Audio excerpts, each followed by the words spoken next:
One of the most confusing things for people who are aware of signs and who are aware of synchronicities is that sometimes if you follow those signs and synchronicities, you end up in a situation that doesn't feel like a good thing. And when that happens, you're standing there like, wait a minute, this doesn't feel good. I don't get it. There are so many signs.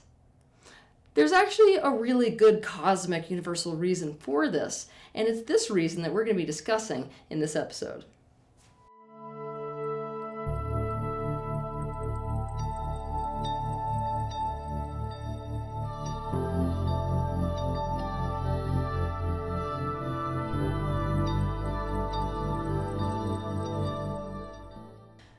The universe is primarily concerned with expansion, not only at a macrocosmic level, but also at a microcosmic personal level. It cares about your personal expansion. Expansion is one of the main reasons why we even have the capacity to perceive time in this time-space reality. It is so that we can perceive progress, so that we can perceive expansion. Progress and expansion is ultimately completely in alignment with your best interests. After all, expansion really is also about closing that gap between where you are and where you want to be, which we could argue is where your happiness is. But here's the thing. Ultimately, whether something is good and right for you and feels good and right for you is sometimes two separate things. Did you notice? This is why you might experience your emotional guidance system leading you to something painful instead of pleasurable. If you want to learn more about this in depth, you can watch my video titled How Your Inner Compass Leads You to Both Pleasure and Pain. Experiences that are difficult and experiences that are hurt are not without value.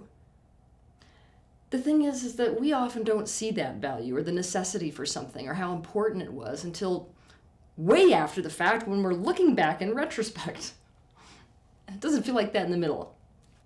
It's this knowledge that just because something doesn't feel right and good doesn't necessarily mean it isn't right and good for you, and you can often tell that in retrospect.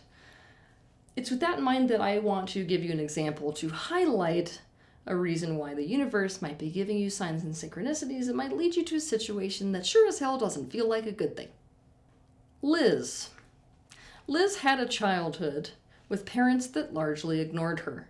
She ended up in so much emotional pain. Her only way of mitigating this emotional pain was really to play a game of pretend. But the thing is for children who are using this as a coping mechanism, that game of pretend is not so much a game. In Liz's little pretend game, which is not so much a game, she was a princess who was switched out at birth. For her own safety, of course.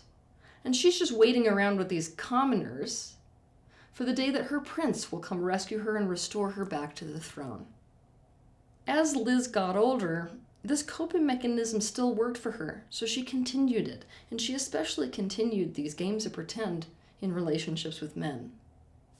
She imagined that she could be in a relationship with literally any man.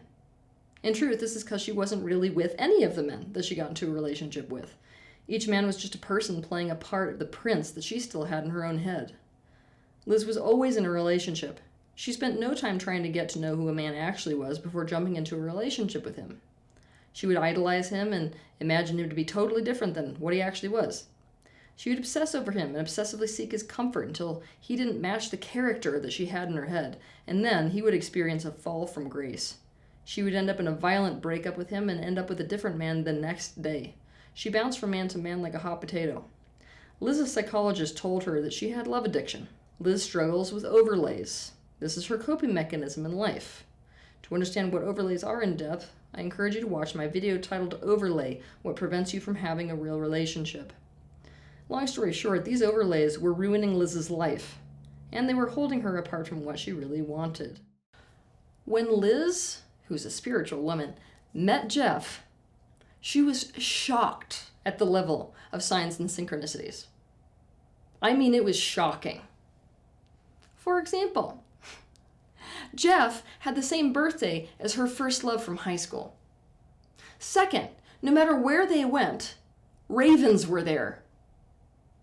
Third, During that first week that they were entertaining the idea of getting into a relationship together, every time Liz turned around and looked at the clock, it was either 11:11 or 4:44, the way forward. On top of this, ironically, Liz's mother had always told her since she was a little girl that she was totally convinced that she should be with a man from Australia. And guess where Jeff is from? Australia. Not only that, when they were comparing notes, it turns out that some years ago, they were in Europe, backpacking across Europe at the exact same time. Okay, at this point, Liz knows exactly what these signs mean. It means this is the love of my life. This is the man that the universe has always been trying to get me to meet. The problem is, Liz was in an overlay about Jeff. She was using her interpretations of those signs to slip even deeper into an overlay and miss every red flag about Jeff. Here are the red flags that she missed. Jeff had kids in Australia, but he lived in a different country from them. Jeff seemed to already know everything about Liz. Jeff loved breaking rules everywhere they went. Jeff was in a lawsuit when they met. Jeff would laugh when they would pass by roadkill and explain it away as being so emotionally uncomfortable for him that he would just start laughing. Jeff would often lie and manipulate to get what he wanted, even in little interactions, like when they were at the grocery store and he pretended to be blind so that he could sit in a handicap-only chair. To make a long story short, Jeff was afflicted with psychopathy. In fact, his children were taken away from him and out from underneath his custody when he decided to punish his ex-wife, the mother of the children, by kidnapping both his own kids and trying to take them to the opposite side of Australia. In fact, Jeff had several legal issues in Australia, which is part of why he wasn't there. On top of this, he had chosen Liz as his new target. He had already done all kinds of research on her, so he knew exactly what to say. Like, for example, turquoise wasn't his real favorite color. He'd already researched it was hers. He just knew that by saying that it was his as well, that she would fall for it. He set everything up so he could love bomb her. And once Liz committed to Jeff, he ruined her life. He separated Liz and isolated her from every person in her life. He was so emotionally abusive that she developed an eating disorder. He came up with excuses as to why she had to help him with money and eventually gained access to her financial accounts and drained them. He lacked empathy completely. And at the end of the relationship, they got into a fight and he set fire to their house with her cat inside of it. Obviously, when Liz is in this situation, now she's feeling like, my God, the universe is against me. Like, straight up, I don't get it. There are signs and synchronicities everywhere saying, yes, go for this guy. And now I'm here. Actually, from an objective point of view, there's a real good reason for this. I'll explain now. From an objective perspective, the universe led Liz to Jeff because Jeff was the man who could completely collapse the very coping mechanism that was making her life impossible and was preventing her personal expansion. Jeff was so horrible that Liz could no longer imagine that overlays and a game of pretend was safe. In fact, it changed everything. Now the only way for Liz to be safe was to be deeply in reality about whatever man she was with and noticing whatever red flags were there from the very get-go. In other words, the consequence was so high this time, it actually broke her love addiction.